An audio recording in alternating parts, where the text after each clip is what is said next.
Boa noite, mais uma vez. Então, a gente vem estudando, né, nas últimas 2 segundas-feiras. Nós falamos um pouquinho, duas segundas-feiras atrás, nós falamos um pouquinho sobre o contexto histórico do surgimento do Espiritismo.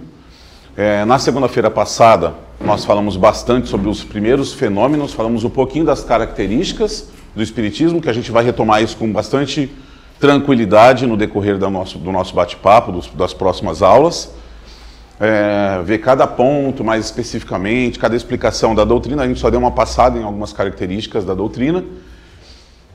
E depois começamos a falar um pouquinho dos fenômenos, né? Que começou em Rainsville, e aí aquelas irmãs Fox, as 3 irmãs, que tinham todas aquelas pancadas na parede, e que elas, ouvindo tudo aquilo, criaram uma forma de se comunicar, e isso se expandiu, isso se espalhou, né, e virou uma grande febre por todo mundo. As pessoas começaram a fazer esses encontros espirituais, né? As pessoas se reuniam muito mais num tom de curiosidade e num tom de brincadeira para falar com os espíritos que batiam. Falamos um pouquinho também, no final, né, quando eu estava encerrando a aula, eu falei para vocês, esse negócio de brincadeira do copo, brincadeira da mesa, essas coisas todas, já foi o tempo disso, foi necessário lá no começo, que era por questão da curiosidade mesmo, de chamar a atenção do povo, para o povo olhar para esse assunto, para olhar para esse tema, olhar para o invisível, mas isso hoje não é mais sugerido ser feito, porque a gente hoje tem conhecimento, a gente hoje sabe que nesses encontros de curiosidade, o que acontece muito mais espíritos zombeteiros, espíritos brincalhões, e algumas vezes até espíritos mal intencionados que vão se apresentar ali, vão falar coisas que podem bater, né, que pode ser, que pode acontecer, mas que não necessariamente são espíritos evoluídos, são espíritos elevados, ok? Então falamos um pouquinho dos fenômenos, e aí a gente chega na situação que a gente ia começar a falar de Kardec. Nós falamos um pouco de Kardec também, que a gente pode dividir a vida de Kardec em 2 momentos. O primeiro momento, que a gente já tratou nas 2 aulas anteriores, que a gente falou da questão do estudioso, do cientista, né, de todas as formações dele, da presença muito intensa do método Pestalozzi. Ele é um discípulo de Pestalozzi, falamos tudo disso, né? Ele usa, inclusive, toda a metodologia de Pestalozzi para poder fazer toda a sua criação, né? Então, tem essa primeira fase, primeira parte da história de Kardec, que é a história do Hippolyte Léon Denisard Rivail, que era o nome de Kardec, né? Era o nome real dele. Allan Kardec é um apelido, né, que ele utiliza, que a gente também vai ver isso hoje, por que ele utiliza esse nome Allan Kardec, tá? Feita essa primeira fase, nós temos a segunda fase. Como Kardec era um cientista, era um pesquisador, ele, com certeza absoluta, a gente sabe que as coisas não são obras do acaso. Então, se ele veio para essa existência para poder fazer toda a estruturação do Espiritismo, toda a criação do Espiritismo, ele se preparou para isso, já era o propósito, já era o grande objetivo da existência dele. Então as coisas não aconteceram por acaso. O que acontece? Em 1854, ele já ouvia falar dos fenômenos, ele já sabia que existiam esses fenômenos, que os fenômenos estavam uma grande febre por toda a Europa, Estados Unidos, em todos os lugares, né? E ele ouviu falar pela primeira vez dessas mesas girantes em 1854. Vocês vão ver, em termos de cronologia de tempo, que é muito rápido. Tudo foi criado, nós estamos começando a nossa aula de hoje falando, a primeira vez que Kardec ouviu falar de mesas girantes. Olha, está acontecendo algumas reuniões, o pessoal se reúne em volta das mesas girantes, eles colocam o alfabeto em volta da mesa, fazem perguntas para a mesa gira, fica alguém apontando, né, alguma coisa apontando para uma direção, e a mesa vai girando com as letras e vai formando as palavras e responde as perguntas. Então, ele ouve falar a primeira vez disso em 1854. 1854, gravem essa data. Daí, ele encontra um conhecido, um amigo dele, que ele tinha de muito tempo, que se chamava senhor Fortier, tá? Esse cara é um grande pesquisador do magnetismo e Kardec também, como cientista, estudava muito naquela época o magnetismo. E o senhor Fortier sinaliza para ele que estava frequentando essas reuniões e que existia mesmo esse movimento involuntário das mesas. E eles acreditavam que isso era uma coisa completamente possível. Que o Kardec, quando recebe essa notícia, no primeiro momento, ele não tem isso como uma coisa impossível de acontecer. Ele imagina o seguinte, como a energia do magnetismo deve estar impregnada na mesa, de alguma forma, por algum motivo, essa energia está impregnada na mesa, e aí a reunião das pessoas em volta, por algum motivo científico, faz com que as mesas se movimentem. Por atração ou por repulsão, por algum motivo científico, essas mesas devem estar se mexendo. E aí ele não dá muita atenção nesse primeiro momento, nesse primeiro contato, apesar do respeito que ele tinha pelo senhor Fortier, ele não dá muita atenção para esse primeiro contato. Depois disso, ele vai, um tempo depois, ele encontra novamente esse senhor Fortier, mais ou menos uns 6 meses depois, ele encontra novamente o senhor Fortier, e diz que tem uma coisa mais extraordinária. E fala para Kardec o seguinte, além das mesas se movimentarem pelo magnetismo, elas estão falando com a gente. Aí Kardec, né, olho de Mônica, né, Kardec chama a atenção dele. Ele fala, não, mas como assim as mesas estão respondendo? Não, as mesas estão falando, não, a gente faz perguntas para essas mesas e essas mesas respondem as perguntas. E respondem de forma correta as perguntas que nós fazemos. Está feito a primeira grande chamada de atenção para Kardec. E a gente vai entender, fazendo uma pausa breve aqui, a gente vai entender a necessidade das coisas acontecerem como aconteceram. Por que que, eventualmente, a gente pode fazer a seguinte pergunta, né? Por que que se ia existir o médium, como já existiam, os médiuns já estavam presentes, logo na sequência eles começam a fazer o trabalho. Nós vamos falar de novo da data. Nós estamos falando de 1854. Nós estamos falando que num prazo muito curto, de 6 anos, de 7 anos, foi feita muita coisa dentro da nossa doutrina. Então os médiums já estavam ali, já existiam, já estavam vivos. Não foi alguém que nasceu com mediunidade a partir dos fenômenos, das pancadas, dos movimentos das mesas e tudo mais.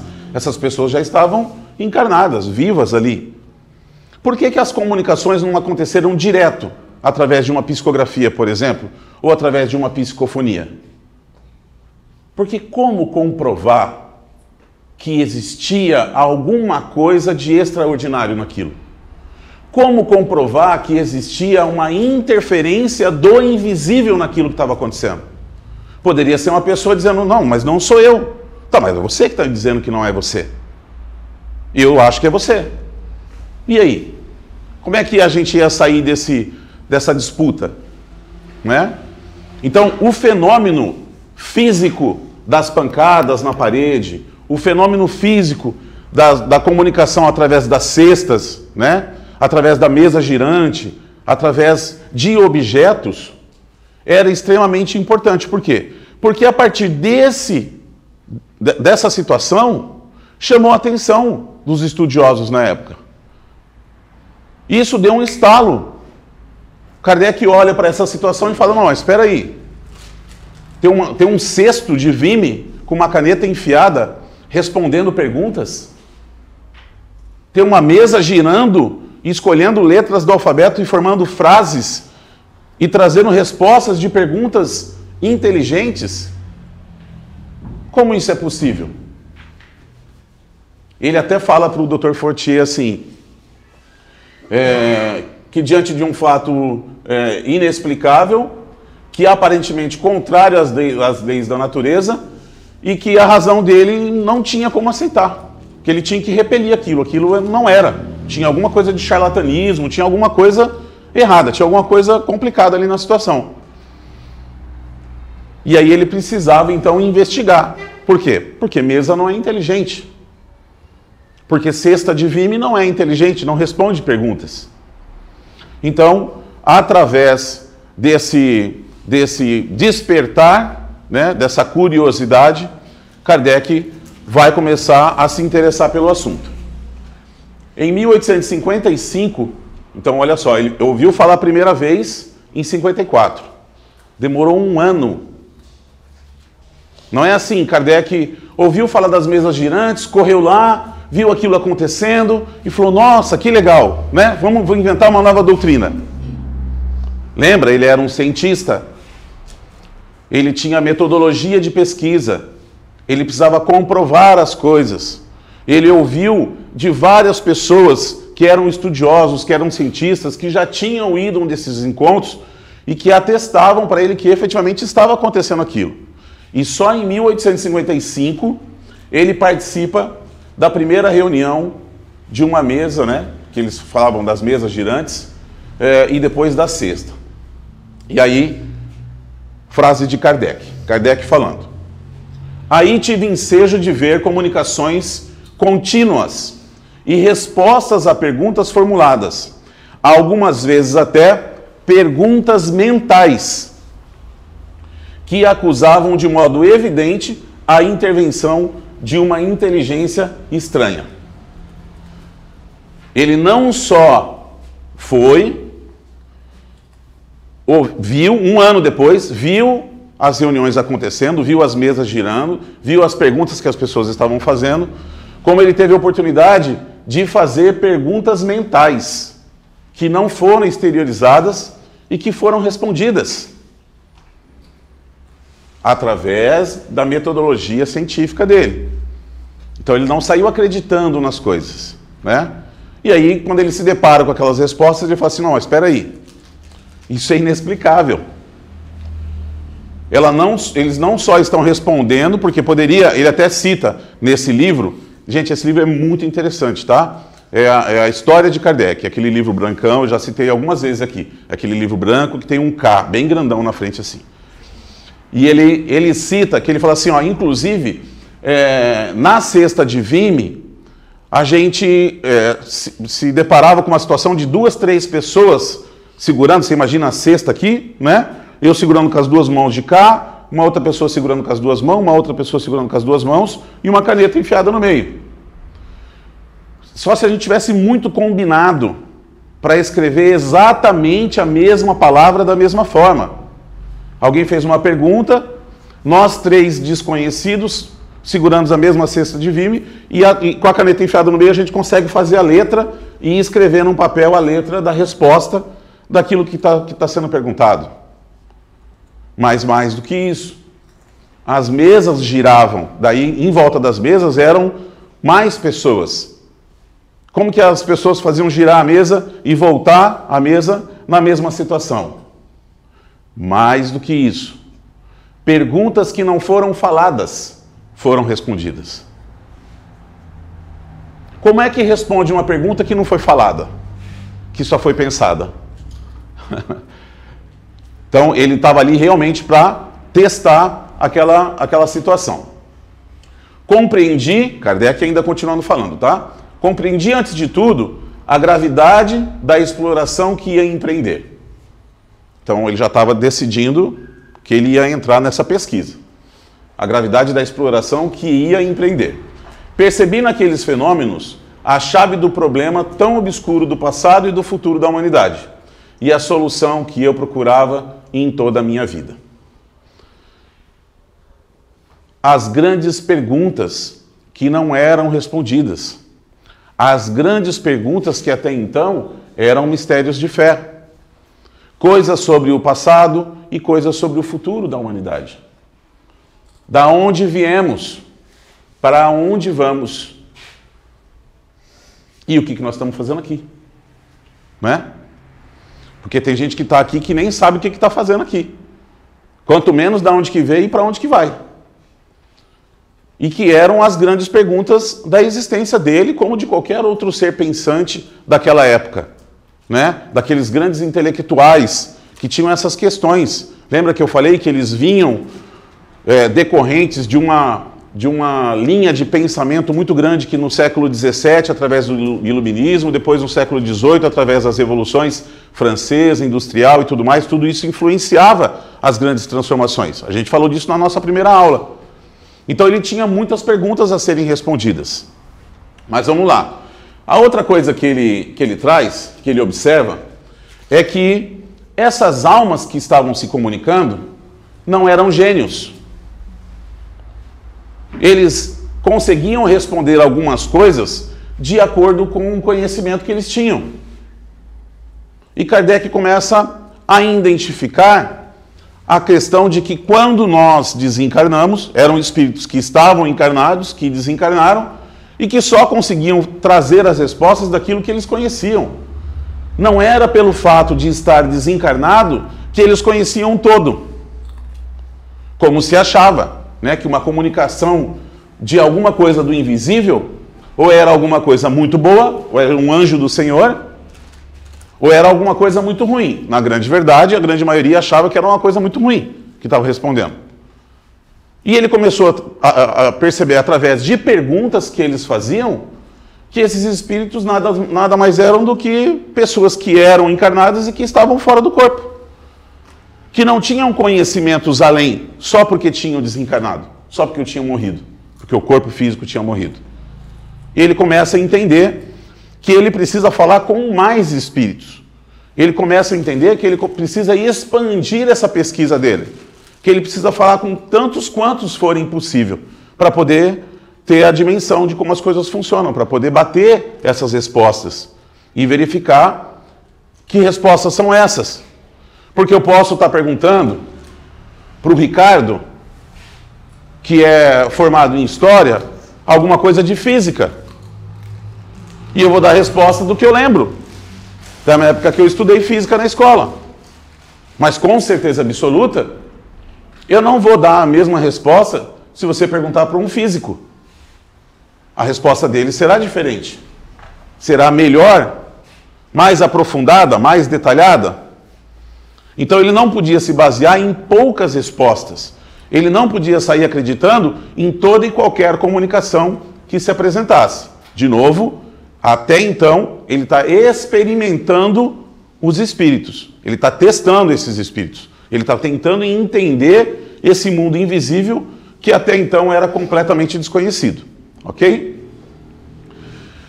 A outra coisa que ele traz, muito forte, ele traz assim, a comunicação com os espíritos, ela só provava uma coisa para ele, dentro desse contexto que eu estou explicando para vocês.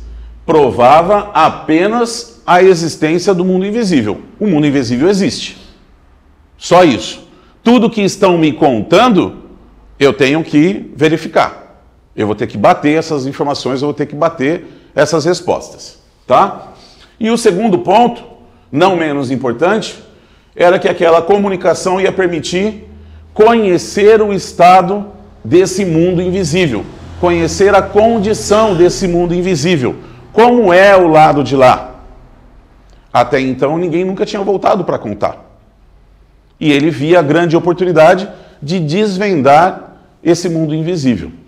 Mas ele conclui dizendo o seguinte, que cada espírito, em virtude da sua posição pessoal e de seu conhecimento, mostra apenas a face do mundo que ele conhece, a sua visão. E aí o exemplo dele que é, se eu falar com uma pessoa que mora num determinado país, eu sou de fora do Brasil. E aí eu pego um brasileiro, escolhe um brasileiro de qualquer região do Brasil e fala para ele assim, me conta como é o teu país. Ele terá como explicar como funciona todo o Brasil? Ele terá como explicar cada detalhe de cada região do nosso país? Não tem? Ah, mas Ricardo, o Brasil é muito grande. Não importa. Pega a nossa cidade. Se pegar uma pessoa que mora na nossa cidade, ele vai conseguir explicar cada detalhe de cada bairro da nossa cidade? Não, também. Então isso tudo, ele está estabelecendo a forma como ele vai fazer o estudo dele. Ele está pesquisando tudo isso para ele entender como é que eu vou fazer para pesquisar, para estudar tudo isso. Até então, Kardec não tinha absolutamente ideia de que ele seria a pessoa à frente da doutrina. Ele se colocava apenas na postura de mais um dos colaboradores, entre tantos outros que frequentavam os mesmos grupos mediúnicos, que frequentavam as mesmas reuniões. Ele era só mais um trabalhador, ok? Bom, vamos lá. Acontece que, num determinado momento, Kardec ouve pancadas em sua casa.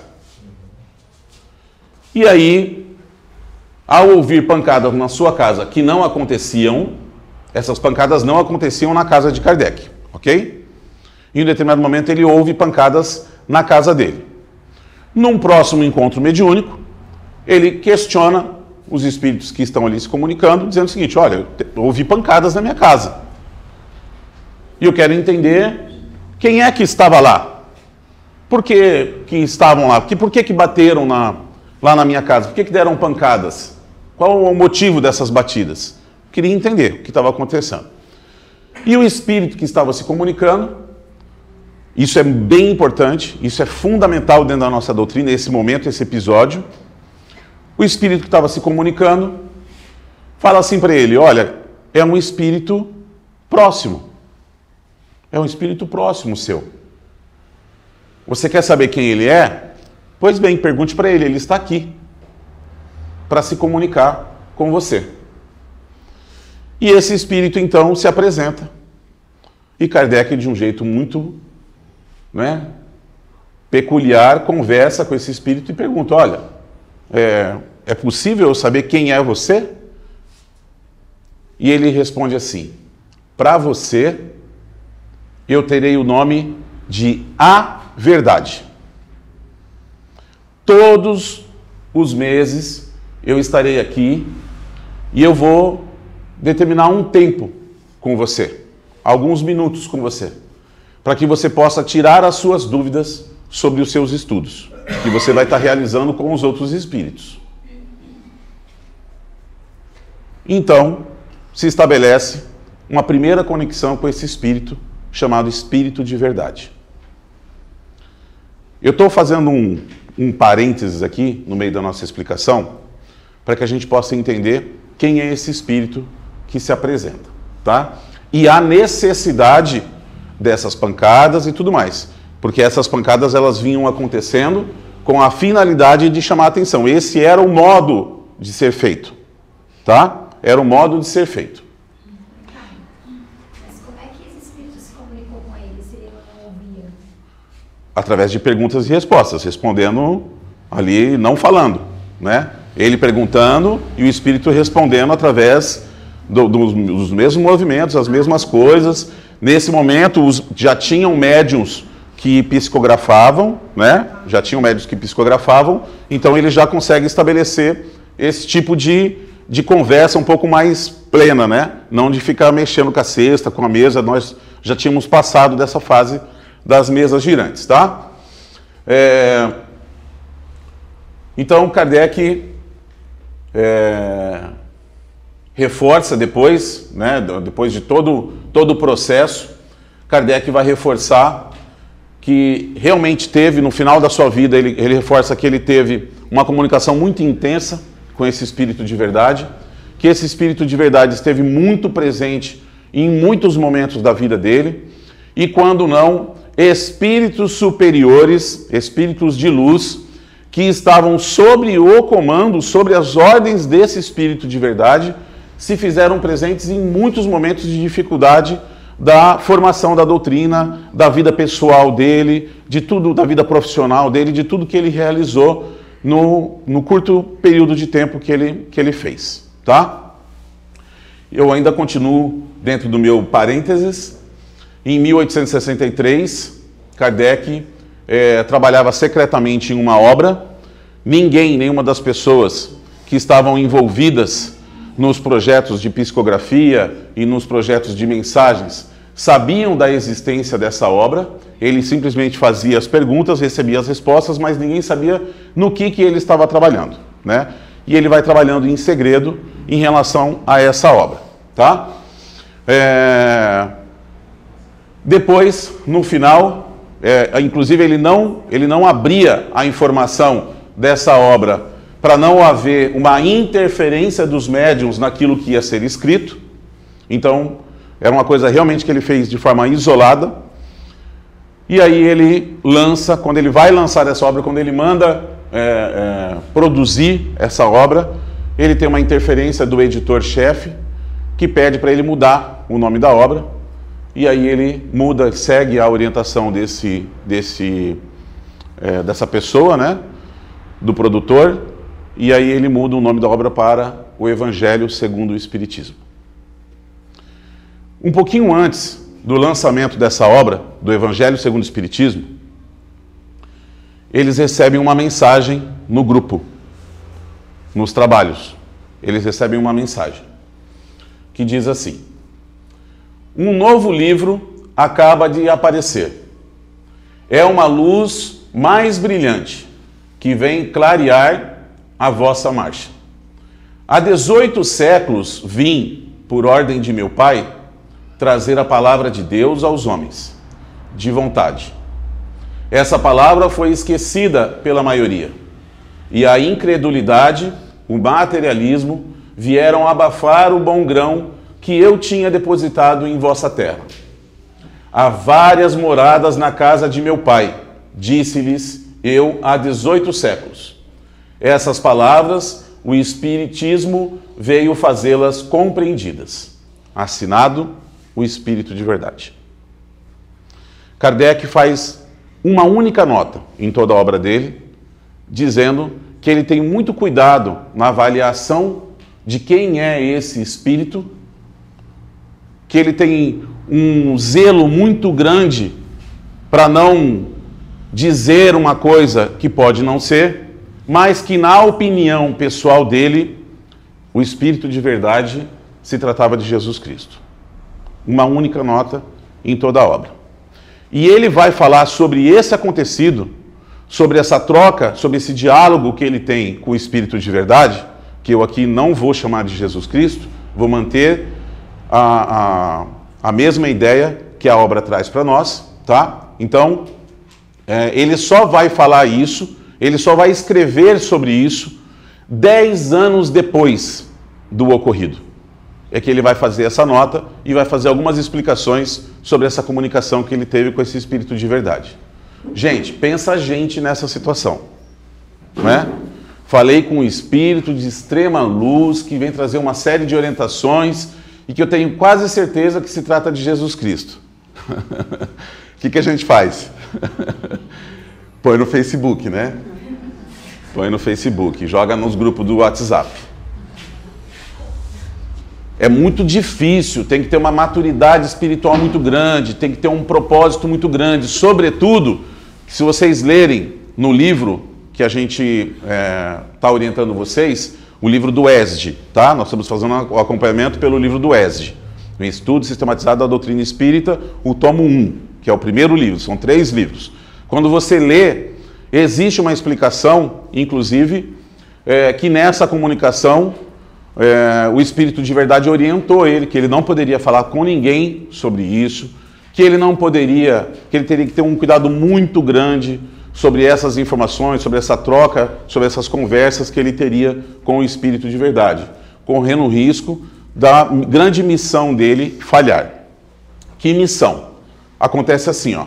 Aí nós fomos lá para frente, tá? Fomos lá para 1863 para contar essa história do Espírito de Verdade, que depois do lançamento do Evangelho segundo o Espiritismo. Ok? Vamos voltar então para 1856. Vamos voltar lá para o começo dos trabalhos de Kardec.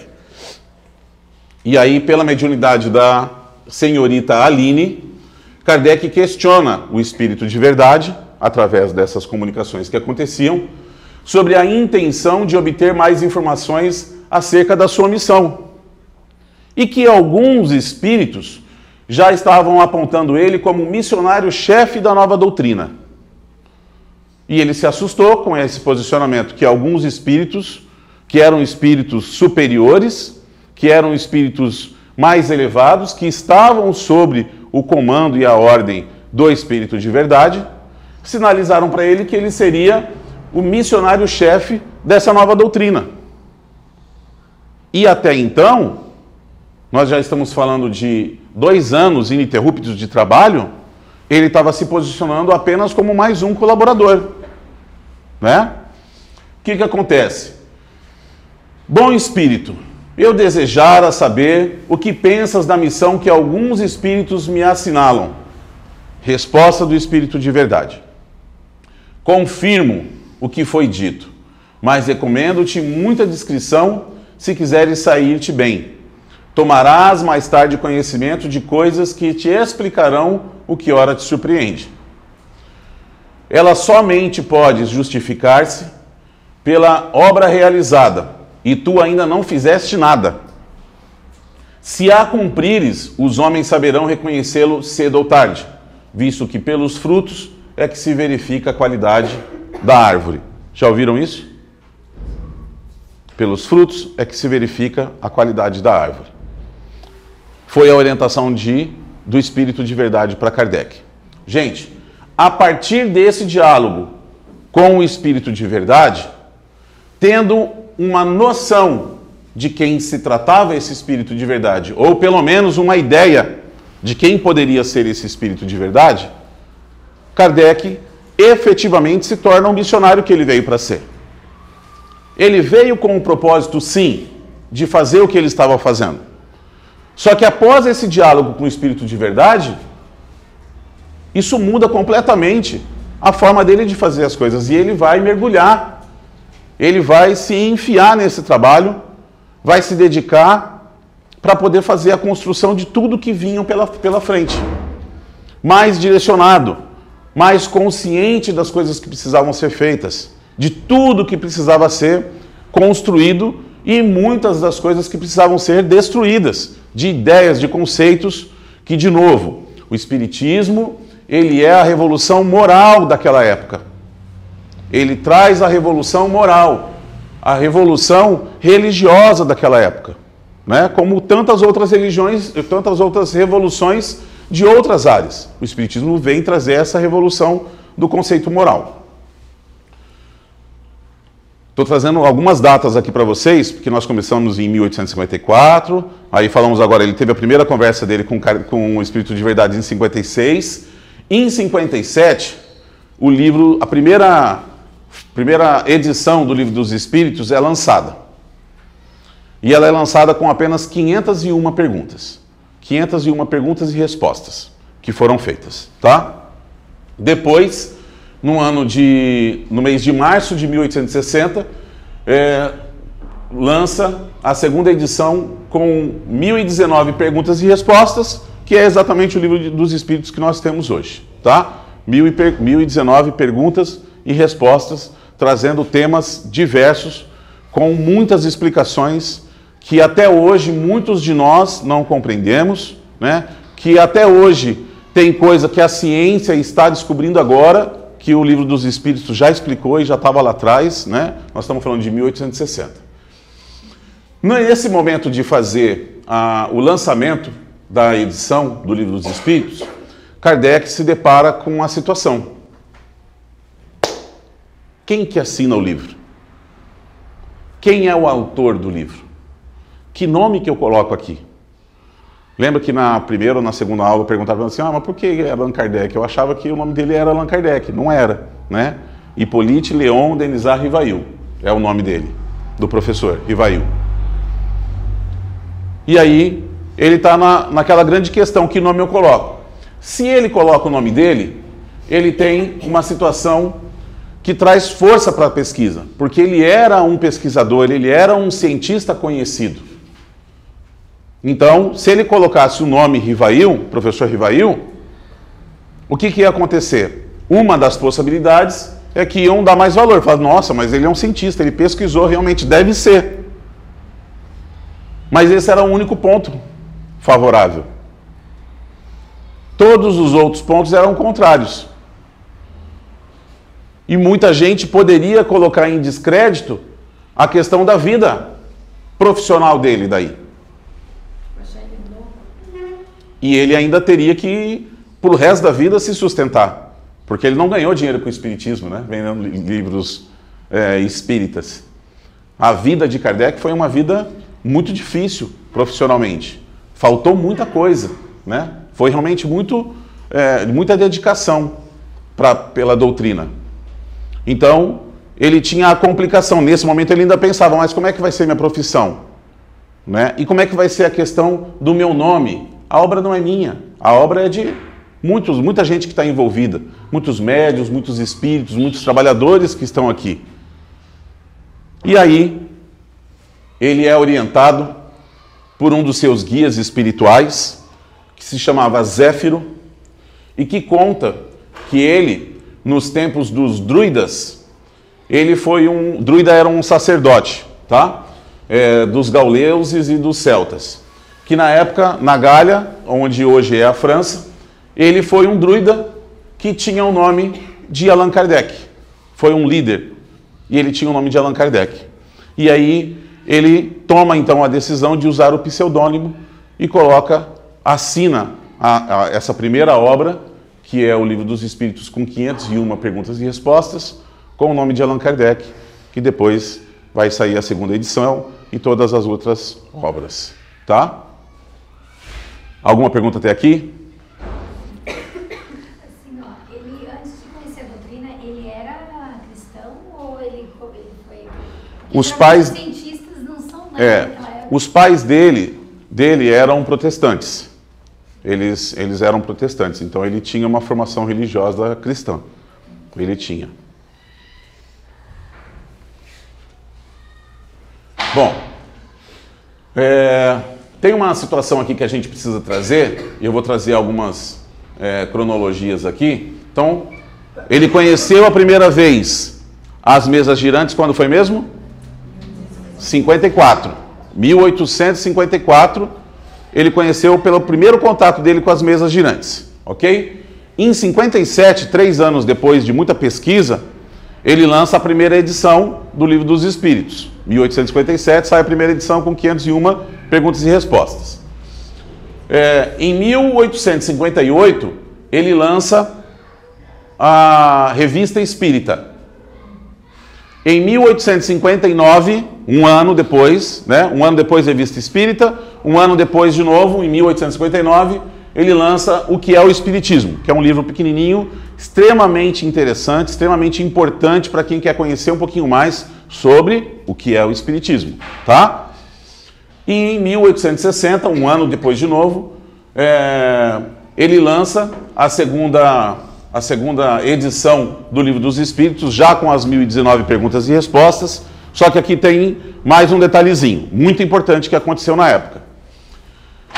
Um ano depois, em 1861, Kardec vinha trabalhando muito a divulgação da doutrina e vinha fazendo muitas viagens. Gente, você imagina que naquela época as viagens eram extremamente complicadas, eram viagens extremamente longas, né? Demoravam muitos dias nessas viagens. Porque o translado, né, você se deslocar de uma cidade para outra, de um país para outro, em toda a Europa, dava muito trabalho. Então, um ano depois, ele vinha fazendo esse trabalho de divulgação dos Livros dos Espíritos. E na Espanha, especificamente, tem um amigo, né, um conhecido dele, que era francês e que tinha uma livraria na Espanha, em Barcelona. Ele faz uma compra de 300 livros com Kardec. Kardec volta para a França e, assim que possível, despacha esses 300 livros para Barcelona. O que acontece? Quando esses livros chegam, esse momento na Europa estava em ebulição. Todo mundo falando desse negócio do Livro dos Espíritos, a Revista Espírita já tinha sido lançada e ela percorria todos os cantos da Europa, então trazia muito à tona as comunicações, as conversas sobre as coisas do Espiritismo, né? E um conflito muito direto com a Igreja Católica na época, né? E com a Igreja Protestante também, mas mais com a Igreja Católica. Um conflito muito grande.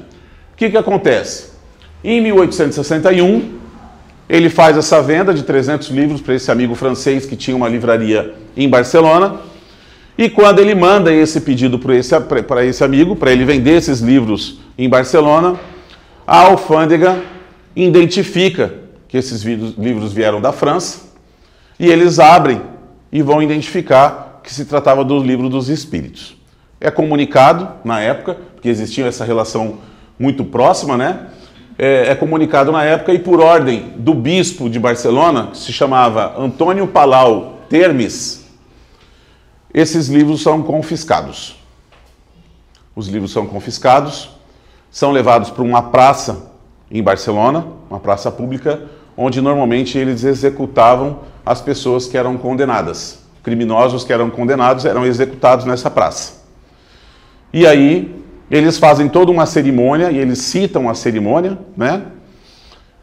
Onde eles colocam esses 300 livros no meio da praça, e eles colocam fogo nesses 300 livros, que eram livros proibidos. E aí eles queimam esses 300 livros. Nota de Kardec. Nota de Kardec. Graças a esse zelo imprudente, todo mundo e a Espanha vai ouvir falar do Espiritismo e quererá saber o que é tudo o que é. É tudo o que desejamos. Podem se queimar os livros, mas não se queimam as ideias.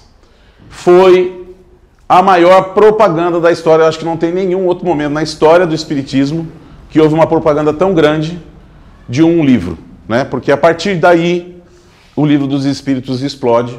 Todo mundo quer ler esse livro, todo mundo quer saber o que tem dentro desse livro, todo mundo quer ler essas perguntas e essas respostas, e a partir daí o livro dos Espíritos toma um volume muito grande, tá? Então nós estamos falando de 61 que ocorreu a queima, né, dos livros, da segunda edição do Livro dos Espíritos, que foi produzido em 60. Gente, nós estamos falando de 6 anos. Nós estamos falando de 6 anos. Depois, em 61 ainda, o ano que foi queimado os livros, 300 livros, foi lançado o Livro dos Médiuns. Em 64, foi lançado o Evangelho segundo o Espiritismo. Em 65, o Céu e o Inferno. E em 68, a Gênese.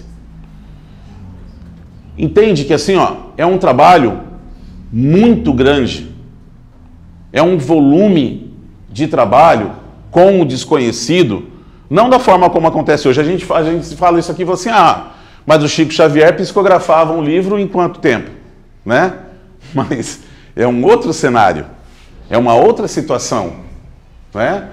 É completamente diferente, muito mais desenvolvida.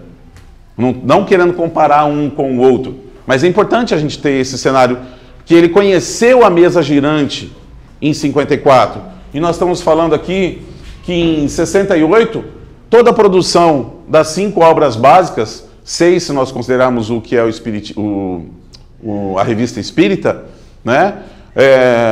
Nós temos 6 com a Revista Espírita e 7 com o que é o Espiritismo. E depois nós temos um último livro que foi lançado após o desencarne dele. Ele desencarnou em 69. Então, olha só, a Gênese foi produzida em 68 e em 69 Kardec desencarna. E a Obras Póstumas foi lançada em 1890. Então, gente, volume de trabalho muito grande. A gente imaginar que depois que ele lançou o Livro dos Espíritos, ele tinha um volume de viagens, de divulgação, de tudo que era feito por ele, né? Com alguns trabalhadores que se envolviam, que se engajavam também, muitas vezes mantinham a sociedade espírita parisiense funcionando, né? Enquanto ele ia viajar e fazer a divulgação do Espiritismo. Então, um trabalho muito intenso num espaço de tempo muito curto, né? Mas vamos lá. Em relação a essa produção que ele realizou, muito se fala hoje em dia sobre uma atualização. Muito se fala ainda hoje que Kardec dizia na época dele, né, como cientista, que nós devemos sempre ter o Espiritismo ao lado da ciência. E que, no caso da ciência conseguir comprovar que existe alguma coisa dentro da nossa doutrina que não seja verdade, que a gente deve escolher a ciência, que a gente deve ficar com a ciência. No entanto, quando a gente olha o avanço da nossa ciência nos últimos 10 anos, 20 anos, a gente consegue perceber nitidamente que a ciência cada vez mais comprova as coisas que o Espiritismo vem dizendo há tanto tempo. Então, o objetivo principal não é a gente querer achar que a nossa doutrina está além, que a nossa doutrina é melhor, que a nossa doutrina é pior. A nossa doutrina, gente, a doutrina espírita, ela é o que é para quem precisa dela. Ela responde às perguntas aliás, ela traz as respostas de quem tem as perguntas. Para quem não tem as perguntas, não precisa da resposta. Para quem acredita, confia, vive, segue as coisas de Deus sem precisar dessas respostas, está tudo certo. Ela não é mais, ela não é menos. Não é uma comparação.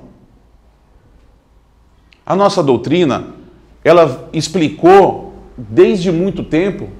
Nós estamos falando que a última obra de Kardec foi produzida e entregue em 1890. 1890. Quanta coisa nós ainda não entendemos. Quanta coisa que existe na obra que a gente ainda não consegue vivenciar. Como que é essa pesquisa, esse estudo sobre as coisas na nossa doutrina, e às vezes a gente quer inventar coisas novas. A gente quer trazer uma nova leitura sobre que o Kardec está desatualizado. Kardec é considerado um novo apóstolo, porque ele vem trazer muita coisa para nós.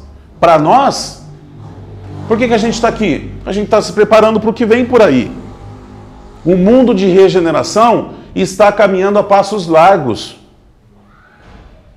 E só para a gente ter uma noção, Jesus, quando veio há 2000 e poucos anos atrás, e veio trazer a boa nova dele, ele veio preparar todos nós para a mudança que o planeta ia viver.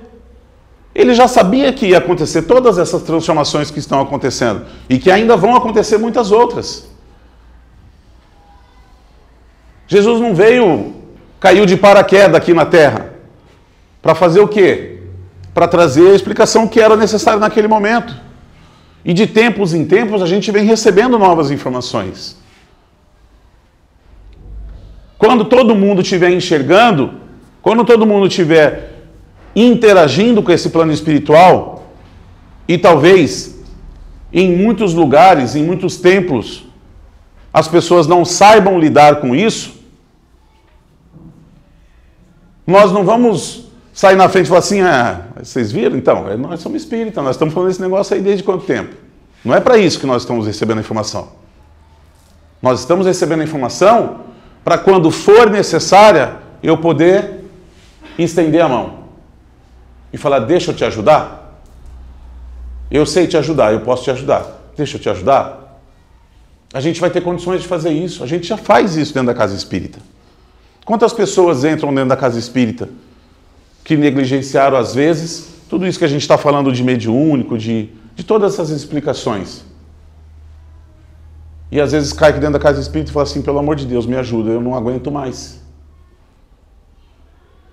Por isso a gente está recebendo tudo isso. Por isso Kardec, o projeto de Kardec é extremamente importante. Por isso é importante a gente conhecer a história desse cara. Saber quem foi, como foi o trabalho dele, a dedicação dele, para que a gente pudesse hoje estar sentado aqui e falando. Só que tem um detalhe. Lembra que eu falei na nossa primeira aula sobre a questão do espiritismo? Que espiritismo é uma palavra inventada por Kardec, que até então ela não existia. Espírita. Quem é espírita segue o espiritismo. Não existe espiritismo kardecista. Eu sou kardecista. Não, eu sou espírita. Qual a sua religião? Espiritismo. Kardecista? Não, espiritismo. Não existe espiritismo kardecista. Por que não? Porque ele já escolheu usar o nome de Allan Kardec, porque ele não queria que personificassem a doutrina a ele. Do contrário, ele teria utilizado o nome dele, Professor Rivail. Ele não usou, porque ele não queria. Ele não queria que nós olhássemos para ele como nós olhamos hoje, Allan Kardec, e personificar, olhar para a imagem dele e achar que ele é um santo. Ele foi um grande trabalhador da nossa doutrina. Mas foi um grande trabalhador. Nós não podemos transferir isso para ele. A nossa doutrina é cristã. O nosso modelo e guia é um cara chamado Jesus Cristo. E a gente não pode confundir isso. Muitas casas confundem isso. É importante, sim, contar a história de Kardec, para a gente saber o trabalho que ele teve, para que a gente pudesse estar falando dessas coisas que nós estamos falando. Mas nós precisamos, sobretudo, lembrar que a nossa doutrina é cristã, que o nosso modelo e guia é Jesus, o caminho, a verdade e a vida. E é ele que nós temos que seguir. É o Evangelho de Jesus que é o farol da nossa vida. A obra que foi feita em secreto, o Evangelho segundo o Espiritismo, é uma interpretação dos espíritos superiores sobre as passagens bíblicas, para que a gente tivesse a real informação do que Jesus quis dizer em cada trechinho, em cada passagem, em cada parábola que ele citou. Para que a gente pudesse efetivamente aprender aquilo que nós confundimos, misturamos por nossa culpa, por culpa dos homens. A culpa não é de nenhuma igreja, a culpa não é de nenhum templo, a culpa não é de nenhuma religião, não. Fomos nós estávamos lá, pintamos e bordamos, e hoje estamos aqui, tentando aprender de um jeito diferente, tentando aprender através de uma doutrina que tem um pouco menos de interpretação, que vem escrito A mais B, né? O que quer dizer aquilo? A gente fala, não, mas eu acho que Kardec quis dizer. Não, não acho. Está escrito o que ele quis dizer. Então, gente, uma história extremamente rica, uma história extremamente importante para a nossa doutrina, né? Saber a história do nosso professor Rivail, do nosso Allan Kardec. Quem quiser conhecer um pouquinho mais dessa história, tem bastante coisa no nosso livro do ESD, tá? Vocês podem fazer a leitura, e tem muito dessa história nesse livro que eu cito, aquele livro branco que tem um K de Kardec, né, na capa. É fascinante esse livro, vale muito a pena ler, para a gente poder conhecer cada detalhe da vida dele, das vezes que ele teve que deixar a esposa para sair para viajar, para poder fazer cada uma das coisas que ele fez, toda a dedicação que ele teve, né? E morreu trabalhando, né? Morreu trabalhando. Ele estava trabalhando muito ainda na época que ele desencarnou. Ok?